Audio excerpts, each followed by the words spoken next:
Chairman, thank you. Thank you, Senator Moran. Senator Kennedy.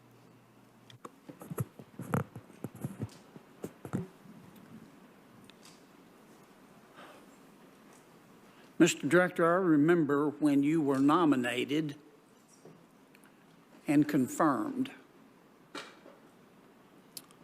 Boy, was I glad to see you. I believe then and I believe now that you're not a politician. I think your predecessor was.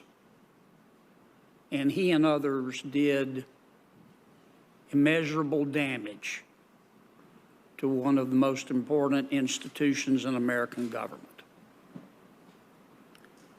Because I believe, as you do, that in addition to the DEA, the FBI is probably the premier law enforcement agency in all of human history, and it should be above politics.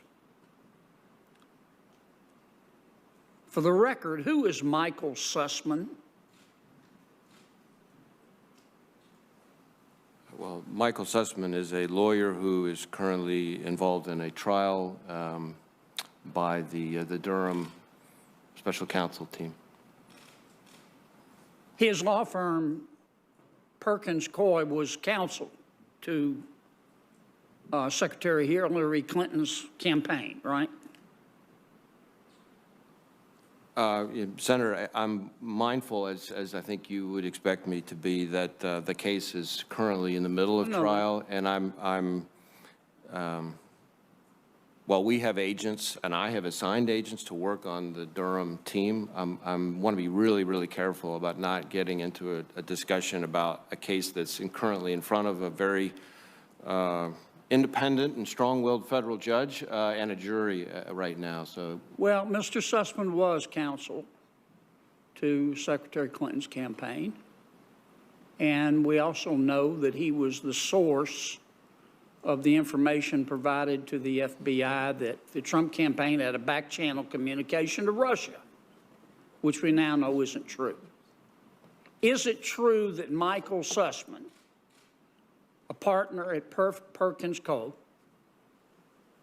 counsel to the Hillary Clinton campaign, and the source of this information about the allegations regarding the Trump campaign, is it true that he had a badge that gave, an FBI headquarters badge that gave him special privileges in entering the FBI building?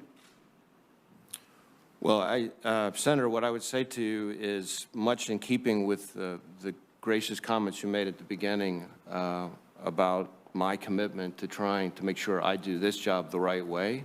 That includes making sure that with a case that is currently in the middle of trial and an investigation being run by Mr. Durham that we are actively helping him with. I don't think I can really get into a discussion of those topics at the moment. When the FBI opened a file to investigate Mr. Sussman's allegations, is it true that the FBI concealed Mr. Sussman's identity? Again, I completely understand your interest in the question, and I respect it, and I just hope you will respect the fact that because I've got agents working with Mr. Durham on the case and they're in the middle of trial right now, I just don't think I can get into a discussion of that here. When the FBI opened its file to investigate the allegations that Mr. Sussman, on behalf of the Clinton campaign, made, now known to be untrue, about these back-channel communications between the Trump campaign and Russia. When the FBI opened the file, is it true that the file said the source of this information was not Mr. Sussman, but the Department of Justice? Again, the same response. These are the very kinds of questions that are being litigated in front of the jury and Judge Cooper right now. Senator Kennedy, I would just urge you to follow a separate line of questioning. As Director Wray has said, he's not going to answer questions relative to this appreciate case that, that's Madam being Chair. litigated. I appreciate that, Madam Chair, and you know how much I respect you. I want my time back, by the way. You can have those 3 seconds that I No, took. you talked for about 10 seconds. I'm happy to give you those 10 seconds. Thank you, Madam Chair, and I appreciate your help with my questions, but I can handle it myself. Chris, at some point, you're going to have to address this. And I understand you don't want to address it in the middle of a prosecution. But there are millions of Americans that look at this and think, I'm not saying they're correct, that the FBI has become a political organization. And at some point, you're going to have to address that. The institution is just too important. And some of my colleagues may not want to talk about this, but we're going to have to talk about it at some point. Well, so first off, I totally appreciate your concern about our institution, and I will tell you that what I can speak to now is that I have implemented all sorts of reforms that I've spoken about quite publicly, over 40-plus corrective measures that deal with a lot of the same issues that are at the heart of the underlying investigation. I completely turned over the entire leadership team in the FBI. We've taken disciplinary action where we could, but we've also been in close cooperation and coordination with Mr. Durham, who is the special counsel, and I think that's the best thing I can do to help address the concerns you're talking about. As to the FBI's reputation, I will tell you, having been to all 56 of our field offices, now almost all of them twice, having been to New Orleans just earlier this month and Baton Rouge just shortly before that, what I find in talking to Americans out in the field, law enforcement partners, business leaders, community leaders, victims, prosecutors, families, is a widespread, even resounding appreciation and respect for the men and women of the FBI. And you will be, I hope, relieved to know that in Louisiana, over the last 3 years, last two and a half years, the number of people in Louisiana applying to be special agents of the FBI has doubled what it was in the first few years when I took over. And so I think that speaks very well of the good citizens of Louisiana and their appreciation and view of the FBI's credibility. And I thank you for coming, Chris, and I thank you for all the hard work you've done. But I'm going to stand by my comments. I think at the right time you're going to have to address this and assure the American people that, Senator that Hagerty. the rot is gone. Thank you. Thanks for being here, Chris. Thank you, Chairwoman Sheen. And Director Wray, it's good to see you here again. I'd like to turn my comments to something very disturbing that's happening right now with respect to the Supreme Court justices. And what we've seen in recent weeks are protests at the homes of Supreme Court justices and their families, something that I think that should be completely out of bounds. It also may be illegal. Federal law prohibits protesting at the residence of a judge with the intent of influencing the judge. And many of the protesters are doing just that, protesting outside judges' homes, attempting to intimidate them, I think, into changing their ruling on the Dobbs case. So, Director Wray, is the FBI in any way investigating these protesters as a potential crime? So I don't want to get into any particular predicated assessment or investigation that we may have ongoing right now. I will say that we're working very closely with the U.S. Marshals, who, as you may know, are now providing round-the-clock security at the justices' homes, and with the Supreme Court Marshal and Supreme Court Police. Together, they have responsibility for protection of the judges themselves and their facilities. But I will tell you this, my view and my instructions to the FBI are that there is a right way and a wrong way in our system and under the Constitution to express what you're upset about and who you're upset with. And violence and threats of violence, no matter what you're upset about or who you're upset with, is not the way to go. I couldn't agree with you more. We will pursue all lawful, predicated investigations we can to ensure that.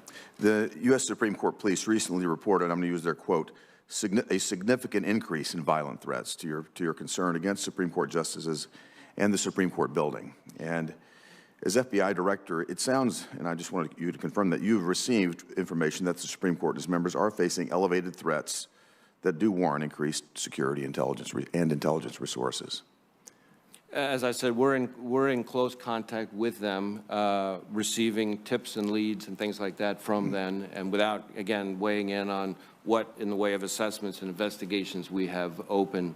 But my charge to our people is that we are going to aggressively pursue violence and threats of violence against public officials, including against judges. I appreciate that, Director Wray, and I think I share your concerns, and I think that many on our committee. I am working here on our side to make certain that, along with the extra help that the U.S. Marshals are providing right now, that if there's any shortfall in monetary resources needed, particularly in the very near term, to make certain that the justices and their families are properly protected, that we address that, because heaven forbid these threats turn into or manifest themselves into the violence that I think concerns us both. I'd like to turn to another issue now that's at our southern border, specifically the case of a Colombian national named Isnardo Garcia Amado, who recently crossed our southern border and who was flagged by the FBI Terrorist Screening Center. He was released by Border Patrol agents into the United States on April the 18th. Then on April the 21st, 3 days after his release, the FBI alerted the Department of Homeland Security that this man was on the terrorist watch list. You'd think that DHS would have then immediately arrested this person, yet despite knowing that a suspected terrorist had been released in the United States, the leadership of the Department of Homeland Security didn't even authorize ICE to arrest him until 2 weeks later. He was in Florida by that time. So this Colombian national was caught by DHS and then released into the United States before the FBI determined that he's on the terrorist watch list. Is that your understanding as well? I will confess, Senator, that I'm not sure I'm familiar with the specific case. It has a vague ring of familiarity from something I got briefed on, but I think I would have to circle back to you, which I'm happy to do. I'd appreciate that. You can see my concern, though. And I guess my broader question is, in your view, if this were to happen, does that jeopardize American safety to catch and release border crossers before the FBI has had the opportunity to make that determination as to whether or not they're terrorists? Well, certainly, I think we need to have close lash-up between FBI agents on the Joint Terrorism Task Forces, especially in the border states, with their DHS counterparts, who have a very tough job, those folks, those CBP folks down on the line there that I've met with.